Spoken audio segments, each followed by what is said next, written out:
We have something to show you, which we'll give you later. Yes. Here, this is passed mysteriously, hand over hand.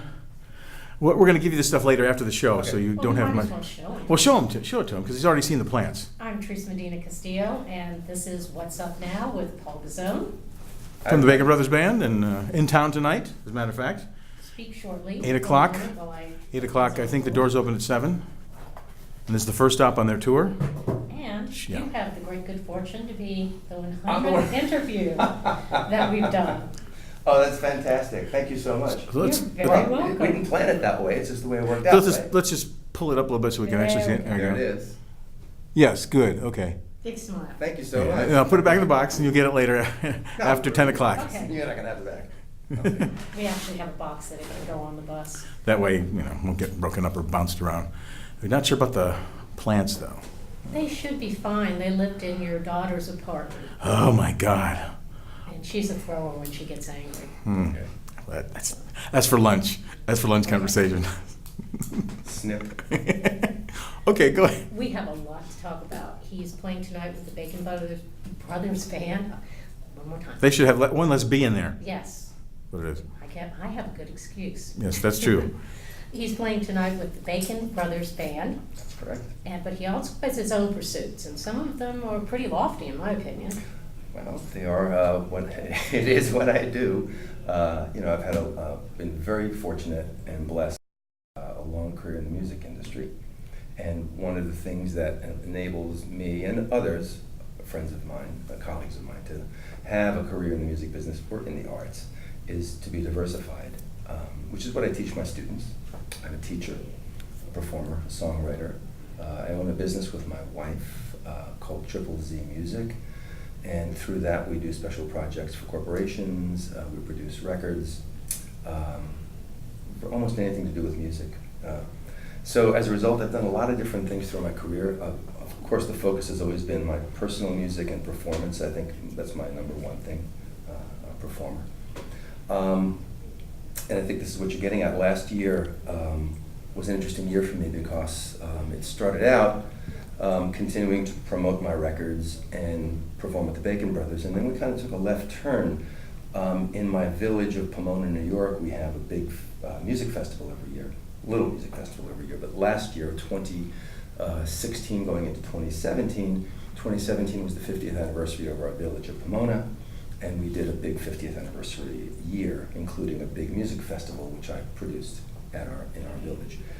Concurrent with that, through a long series of connections, which I won't get into now, I reconnected with my first manager, a guy named Alan Pepper. He and a fellow named Stanley Stadowski managed me and my first band back in the early 1970s. That was the Revival? Revival, that's right, you did some research. The band was called Revival. And they managed us for about 5 years. And towards the end of that period, they opened up a little club in New York called The Bottom Line. I'm wearing a t-shirt for that. The Bottom Line. Yes, I see. And for those of you who don't know about this club, it was in existence for almost 30 years, from 1974 until 2004. February of 2004 is when it closed. It opened in February of 1974. And during that 13-year period, it coincided with what we think of as the height of the modern music industry. Definitely. The great classic rock era of the mid-70s into the era of MTV, into the alt and punk era of the 70s, 80s, and the 90s alt era, and into the 20s, 2000s, when the industry began to change. So on that stage and through those doors appeared countless, and I mean countless, artists that either got their start there or came through there.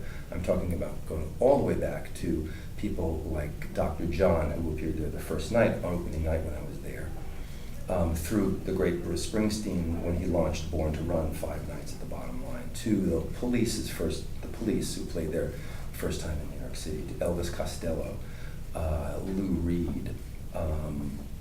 I just run out of time thinking about this, Bonnie Raitt, any of the classic rock people that we know and love, most of them played on that stage. And there were so many other things about that club, and it became a nexus for musicians in New York City.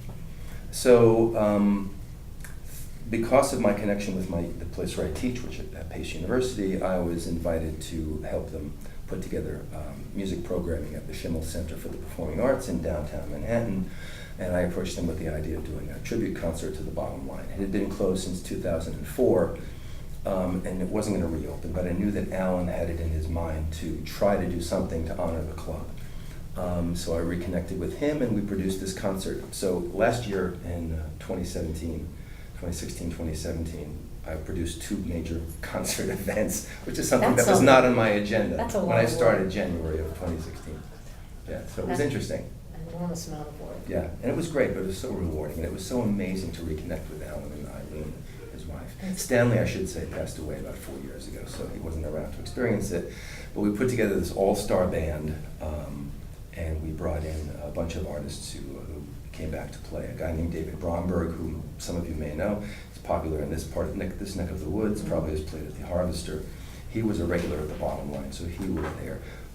Music director was Paul Schaefer, and we got together some of the greatest musicians in New York City to be in our band. The Uptown Horns were on stage with us, and Jimmy Vivino flew in from California to be our guitar player. So we had both Paul Schaefer and Jimmy Vivino on stage, 2 of the great music directors of late night television. And we had artists, spacing out now, who we had at the show. Darlene Love, the great Darlene Love, Nona Hendricks, who performed at the Bottom Line as part of LaBelle and did her own concert there at the club. So she was on stage with us. Christine Lavin, Julie Gold. I'm spacing out on some people. I'm just sorry, I'm not remembering. But it was. But eventually there'll be something so people can nice. see. Yes, there will be something, absolutely. And we took over the lobby. One of the things about the Bottom Line was that in the club he had a staff, a couple of photographers who regularly shot.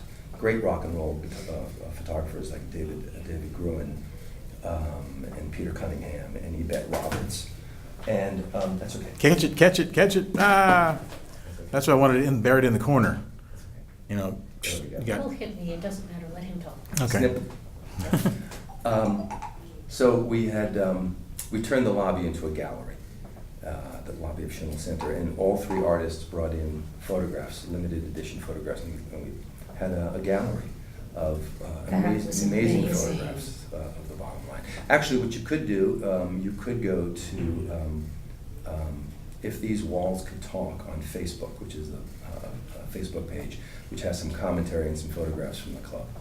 And there is also a Bottom Line archive page, which is a little wanky because it's an older style page. But we shot that concert, and we are pitching a television series or a documentary on the club. So maybe that'll happen sometime this year. That would make it marvelous. Yeah, it would be great. You can't imagine the stories. And we called the show If These Walls Could Talk, because so much happened inside those walls in the 30 years that it was around.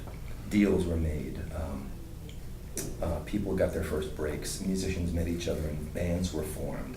The audiences had unbelievable, once-in-a-lifetime experiences.